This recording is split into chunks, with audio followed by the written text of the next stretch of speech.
Welcome to decays kitchen. இன்னைக்கு நம்ம சூப்பரான நாட்டுக்கோழி வறுவல் செய்ய போறோம். இதுக்காக நான் 1.5 கிலோ அளவுக்கு நாட்டுக்கோழி எடுத்து சுத்தம் பண்ணி எடுத்து வச்சிருக்கேன்.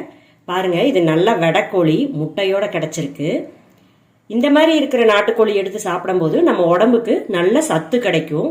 உடம்பு வீக்கா இருக்கிறவங்க இந்த மாதிரி நாட்டுக்கோழி வறுவல் சாப்பிடும்போது நல்லா ஹெல்தியா இருக்கும் அவங்களுக்கு. வாங்க இப்ப எப்படி செய்யறதுன்னு பாத்திரலாம்.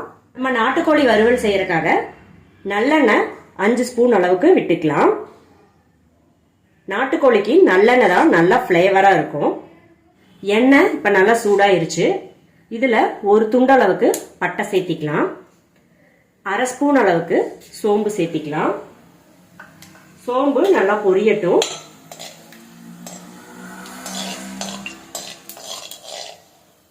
சோம்பு நல்லா பொரிஞ்சிருச்சு. இப்ப நம்ம 3 வரமிளகாய் சேர்த்திக்கலாம். கருவேப்பிலை ஒரு கொத்து சேர்த்துக்கலாம்.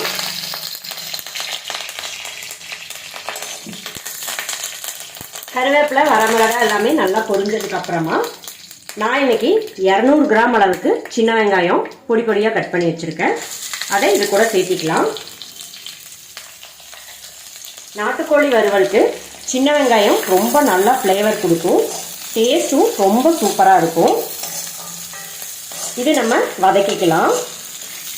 2 ஸ்பூன் அளவுக்கு இஞ்சி பூண்டு பேஸ்ட் சேர்த்திக்கலாம். நம்ம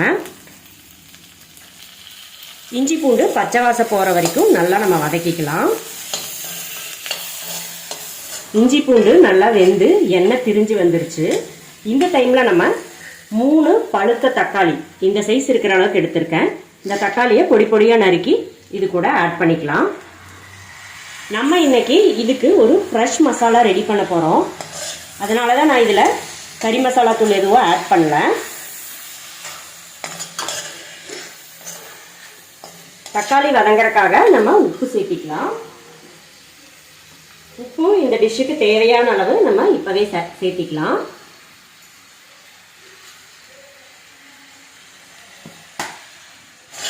உப்பு சேர்த்தும் போது நம்மளுக்கு தக்காளி சீக்கிரமா வதங்கி வந்துடும். இப்போ இதை நம்ம அடுப்பை சிம்ல வச்சுட்டு கொஞ்ச நேரம் நல்லா வதங்க விடுவோம். தக்காளி இப்போ நல்லா வெந்துருச்சு. நம்ம நல்லா மசிச்சு விட்டுக்கலாம். இப்போ நம்ம எடுத்து வச்சிருக்க நாட்டுக்கோழியை இது கூட ஆட் பண்ணிக்கலாம். இதுல முட்டை இருக்கு. முட்டை நம்ம இப்பவே போட வேண்டாம். இது தனியா ஒரு தட்டுல எடுத்து வச்சுக்கலாம். நம்ம இறக்குற டைம்ல முட்டை போட்டா போதும்.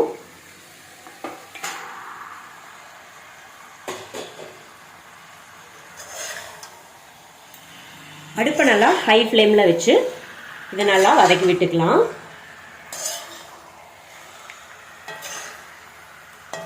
நம்ம நாட்டுக்கோழி வறுவல் செய்யறதுக்கு இரும்பு வடைச்சட்டி யூஸ் பண்ணும்போது நல்ல ஃப்ளேவர் கொடுக்கும். இது இப்போ கொஞ்ச நேரம் ஹை ஃப்ளேம்லயே நல்லா வதங்கட்டும். அப்பதான் நாட்டுக்கோழியில் இருக்கிற தண்ணி எல்லாமே நல்லா திரிஞ்சு வரும். அதுக்கப்புறமா நம்ம மூடி போட்டு கொஞ்ச நேரம் வேக வச்சுக்கலாம். நம்ம மூடி போட்டு ஹை ஃப்ளேம்ல ஒரு 5 நிமிஷம் வேக வைப்போம். அப்பதான் நம்மளுக்கு கோழியில் இருக்கிற தண்ணி எல்லாமே பிரிஞ்சு வரும். 5 நிமிஷம் போல ஆயிடுச்சு. பாருங்க, சிக்கன்ல இருக்கிற தண்ணி எல்லாமே நல்லா பிரிஞ்சு வந்திருக்கு. நாட்டுக்கோழி சுத்தம் பண்ணும் போதே மஞ்சத்தூள் போட்டிருக்காங்க. இருந்தாலும் நான் இன்னொரு 1/2 ஸ்பூன் மஞ்சத்தூள் சேர்த்திக்கிறேன். இதையும் சேர்ந்து நல்லா கலந்து விட்டுறலாம்.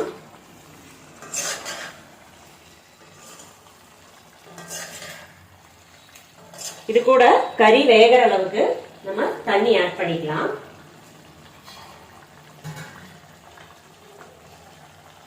நான் ஒரு 2 டம்ளர் அளவுக்கு தண்ணி சேர்த்திக்கிறேன். நான் இன்னைக்கு வறுவல் மாதிரி தான் இது செய்ய போறேன். உங்களுக்கு கிரேவி நிறைய வேணுங்கிறவங்க தண்ணி கொஞ்சம் எக்ஸ்ட்ரா ஆட் பண்ணிக்கோங்க. இது நல்லா கொதிக்கட்டும். அதுக்கப்புறம் நம்ம மூடி போட்டு வேக வச்சுக்கலாம். நாட்டுக்கோழி நல்லா வெந்துட்டு இருக்கு. இதை நம்ம ஒரு பரட்டி மூடி போட்டுடலாம். அடுப்பை சிம்ல வச்சுட்டு ஒரு 10 நிமிஷம் போல வேகட்டும். இது வேகிறதுக்குள்ளார நம்ம இதுக்காக ஒரு ஃப்ரெஷ் மசாலா ரெடி பண்ணிக்கலாம். வாங்க அது எப்படி செய்யறதுன்னு பாத்திரலாம். இப்போ மசாலா ரெடி பண்றதுக்காக நம்ம தனியா ஒரு வடைச்சட்டி வச்சு இதுல 1 ஸ்பூன் சீரகம், 2 ஸ்பூன் மிளகு, ஒரு சின்ன துண்டு பட்டை 2 பீஸ் எடுத்திருக்கேன், 1 ஸ்பூன் சோம்பு, 3 ஸ்பூன் அளவுக்கு கொத்தமல்லி விதை, 4 வரமிளகா. இந்த வரமிளகா நல்லா காரமா இருக்கும், அதனால நான் 4 எடுத்திருக்கேன். 2 ஏலக்காய், 3 கிராம்பு. இது எல்லாத்தையுமே நம்ம இந்த வடச்சட்டியில போட்டு நல்லா வறுத்தெடுத்துக்கலாம். இது நல்லா வாசனை வர்ற வரைக்கும் நம்ம வறுத்துக்குவோம். உங்களுக்கு காரம் அதிகமா வேணும்னா மிளகா கொஞ்சம் அதிகமா சேர்த்துக்கோங்க. இது நல்லா மணம் வர்ற அளவுக்கு வறுத்தெடுத்துக்கலாம். நல்லா வறுபட்டுருச்சு. இது நம்ம ஒரு தட்டில் போட்டு ஆற வச்சு மிக்ஸி ஜார்ல போட்டு அரைச்செடுத்துக்கலாம்.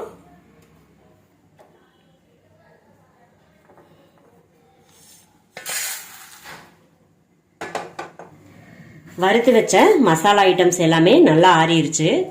இதை நம்ம ஒரு மிக்ஸி ஜார்ல மாத்தி நல்லா பவுடரா அரைச்செடுத்துக்கலாம்.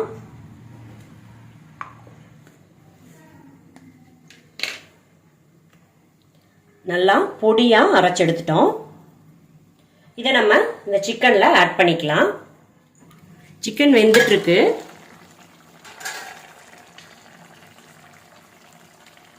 இதுல நம்ம அரைச்சு வச்சிருக்க மசாலாவை ஆட் பண்ணிடுவோம்.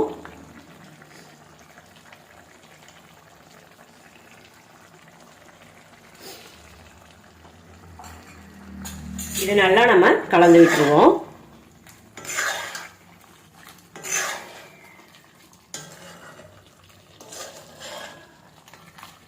சிக்கன் பாதி நல்லா வெந்திருக்கு. இந்த மசாலா போட்டு வேகும் போது நல்லா சூப்பரான ஃப்ளேவர் வருது.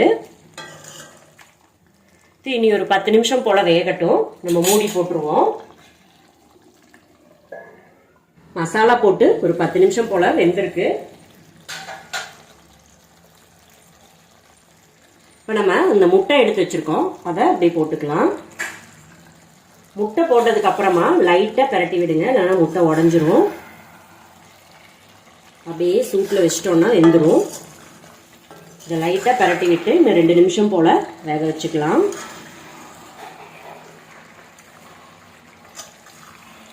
இந்த முட்டை போட்டதுக்கு அப்புறமா ஒரு 2 நிமிஷம் வெந்துருச்சு. இப்போ நம்ம கொத்தமல்லி தழை தூவி இறக்கிக்கலாம். உங்களுக்கு இன்னும் ட்ரையா வேணும்னா இன்னும் கொஞ்சமா நல்லா வதக்கிக்கோங்க. நான் இரும்பு வடச்சட்டியில வச்சிருக்கிறதுனால அந்த சூட்லயே இன்னும் கொஞ்சமே ட்ரை ஆகும். அதனால நான் இந்த ஸ்டேஜ்ல ஆஃப் பண்ணிக்கிறேன். லைட்டா ஒரு பரட்டி விட்டுக்குவோம்.